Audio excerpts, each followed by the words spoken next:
கர்த்தரின் பரிசுநாமத்துக்கு ஸ்தோத்திரம். பிரியமானவர்களே, நாவினால் நாம் பிதாவாகிய தேவனை துதிக்கிறோம். தேவனுடைய சாயலின்படி உண்டாக்கப்பட்ட மனுஷரை அதனாலேயே நாம் சபிக்கிறோம். துதித்தலும் சபித்தலும் ஒரே வாயிலிருந்து புறப்படுகிறது. என் சகோதரரே, இப்படி இருக்கலாகாது அப்படின்னு சொல்கிறாரு.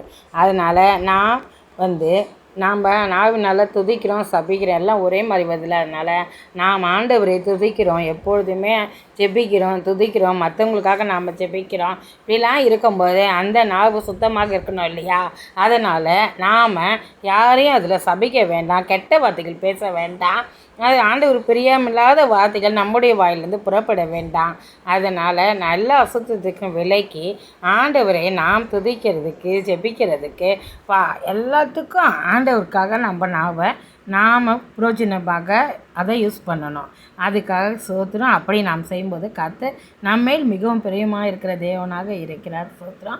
அவருக்கு விருப்பமில்லாத காரியங்கள் நம்மளை விட்டு விலகி போவதாக இந்த காலை வேளையில் சோத்திரம். ஆண்டவர் பிரியப்படுற காரியம் மட்டும் நம்முடைய வாழ்க்கையில் நடக்கிறதுக்கு ஆண்டவர் சித்தமுள்ளவராக இருக்கிறார். அதற்காக சோத்திரம். இப்படியே ஆண்டவர் செய்ய போகிறதுக்காய் நன்றி.